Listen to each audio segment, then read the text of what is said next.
सबसे घातक है मैं, सबसे खतरनाक है मैं। मेरे पागलों, आज की कथा का सूत्र है, राम कथा का सूत्र है, झुकना सीखो।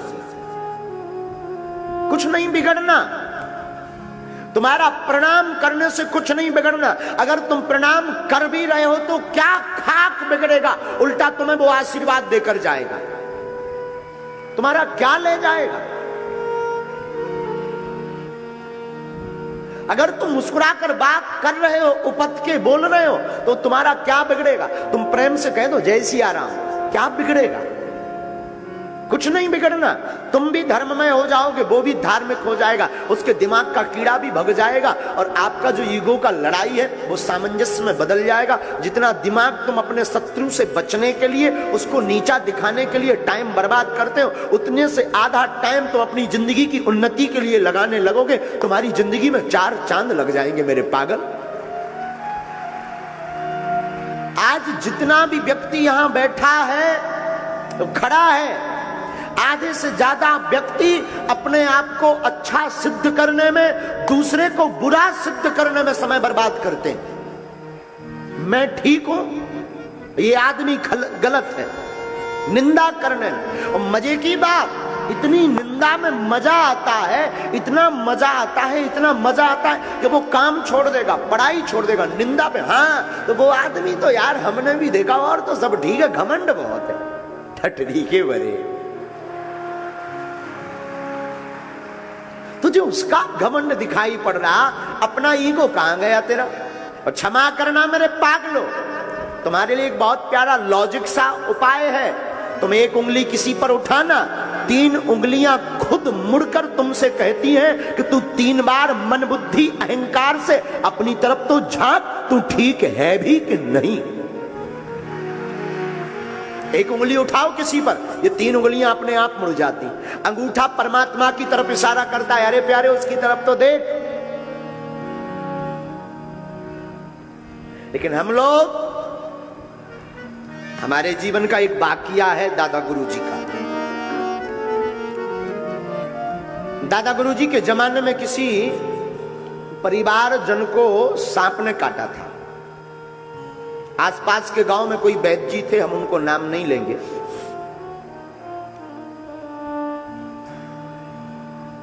तो उनके पास हमारे दादा गुरुजी लेकर गए कि सांप ने काटा है, नाग ने, आप दवा करो। तो वैद्य जी ने अपने लड़का के बर्थडे, जन्म दिवस के चक्कर में मना कर दिया कि हमारा समय पूरा हो गया, 5 बजे तक देखते हैं हम, अब 5 बज गए, अब कल आना। तो दादा गुरुजी ने कहा भी हाथ जोड़ करके, श्रीमान जी, डॉक्टर साहब, और जो है कल तो हम आ जाएंगे, लेकिन कल तक ये बच तो जाए, सांप ने काट लिया है। और वो इतना कह के चले गए, एक नहीं सुनी उन्होंने, चले गए। दादा गुरुजी को कुछ नहीं, भगवान की बड़ी कृपा, दूसरे डॉक्टर के पास गए, दिखाया, उपचार लिया, दबा ली, भगवान की कृपा से स्वस्थ हो गए। लेकिन समय बड़ा बुरा होता है। जो वैद्य जी थे डॉक्टर साहब, उनके पुत्र का विवाह हुआ, और जो पुत्र वधू आई, उस वधू के ऊपर प्रेत बाधा हो गई भयंकर। अब वो एकदम गला पकड़े और प्राण जावे। वो डॉक्टर वैद्य 11-12 बजे रात को गाड़ी से आए दादाजी के पास में, महाराज हम तो बड़े आफत में हैं, ऐसी ऐसी मुसीबत है। दादा गुरुजी को वो दिन याद आ गया जब 5 बजे उन्होंने मना कर दिया था दवा देने से। तो जो साथ वाले परिवार जन थे, उन्होंने कहा कि महाराज जी इसको नहीं मिलना है ना, इसका कोई उपाय करना है। दादाजी बोले क्यों? अरे ये वही आदमी है कि हम लोग मरते धरे रहे, इसने 1 मिनट नहीं दिया बच्चे के बर्थडे के चक्कर में, जन्म दिवस के चक्कर में, और हम इसको समय नहीं देंगे, ताकि इसको पता भी लगना चाहिए। दादा गुरुजी मुस्कुराकर पता है क्या बोले? बोले बेटा, अगर तुम्हारी सोच हम रखते तो शायद हम भी यही बोलते, लेकिन बेटा उसका कर्म उसको खाएगा, उसको एहसास नहीं होगा। अगर उसके जैसे हम हो जाएंगे तो हम में और उसमें क्या अंतर होगा? वो और हम दोनों समान हो जाएंगे, फिर हमारी बात को लोग क्यों मानेंगे जब दोनों एक से हो जाएंगे? तुम चुप बैठो। और दादा गुरुजी ने उसको बुलाया, जो भी क्रिया करनी थी, उपाय करना था, दादा गुरुजी ने किया। विभूति हाथ में दी और विभूति देकर हाथ पकड़ करके वैद्य से कहा, डॉक्टर साहब याद है आपको वो दिन जब हमारे बच्चे को सांप ने काटा था और तुमने 5 बजे का इशारा करके मना कर दिया था? उसकी आंखों से आंसू गिर गए और वो बार बार नतमस्तक होकर के रो पड़ा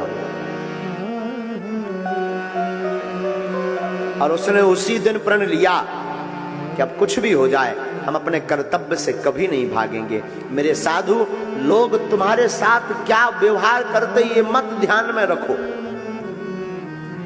तुम कितनी बार अपना व्यवहार निभाते, कर्तव्य निभाते, इस बात पर फोकस रखो।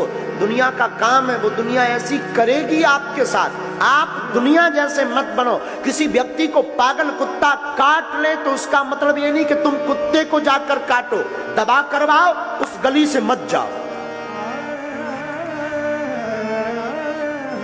वो तो पागल है, उसने तो तुम्हारे साथ बर्बरता की, तुम्हारी निंदा की, तुम्हारी चुगली की, तुम्हारा काम बिगाड़ा, तुम्हारा काम नहीं होने दिया, तुम्हारे पीछे पड़ा रहा, वो उसका कर्तव्य था।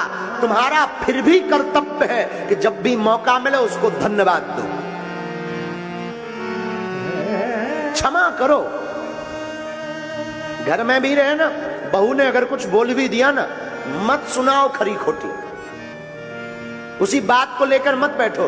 हम कई बार देखते हैं घरों में बहू की एक बात पर घरों में बंटवारा हो जाता, सासू मां की एक बात पर बहुएं आना बंद कर देती, विवाद की दीवारें खड़ी हो जाती। जो कभी घर आंगन एक हुआ करता उनमें कई दीवारें खड़ी हो जाती। दोनों बगल बगल के कमरों में रहते, सालों नहीं बोलते, बरसों बातचीत नहीं होती। क्षमा करना माय डियर, उस बात को लेकर मत बैठो। वो समय था, वो बोल गए। हो सके ना सुबह लड़ाई हुआ करे, शाम के समय तुम उपत के बोल जाया करो, अच्छा बहू अब तूने शाम हो गई है, जरा संध्या आरती कर लेना सीताराम, और सो जाओ, और सो जाओ। सुबह दूसरी नई सुबह आएगी ना, मुस्कुराती हुई सुबह आएगी। अब तुम भी गोलगप्पे जैसा मुंह फुलाए, मैं बात नहीं करूंगी, और वो भी गोल रसगुल्ला खाए जैसा मुंह फुलाए। हद तो हो गई। हम तो कई बार देखते हैं दोनों आपस में एक घर में एक मकान में रहते हो, बात करने के लिए तीसरे को मान, पप्पू कह देना जरा सफाई कर ले, भाई सामने खड़ी है नक्कटी, डायरेक्ट बोलना। वो थर्ड पार्टी को बोलते, कह देना कल हमको बाहर जाना है पूजा करने, जल्दी से किचन साफ कर दे। कितनी अद्भुत बात है मेरे साधु। रामचरितमानस कोई राम रावण के युद्ध का विषय नहीं है, रामचरितमानस रावण के वध का विषय नहीं है, रामचरितमानस सेतु है।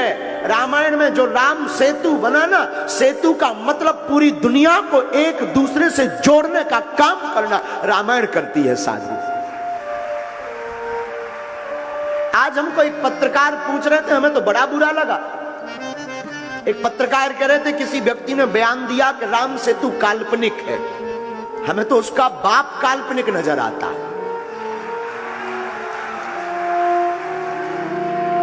कभी राम सेतु को पढ़ो, पढ़ना बुद्धि लगाते नहीं, मति तुम्हारी मारी गई। राम सेतु इसका मतलब क्या? राम से तू राम से है, राम तुझसे नहीं है ठटरी के बरे। राम सेतु पढ़ तो, राम सेतु का मतलब राम से कौन? तू, राम से तू, यही राम सेतु है। हम लोग राम से हैं।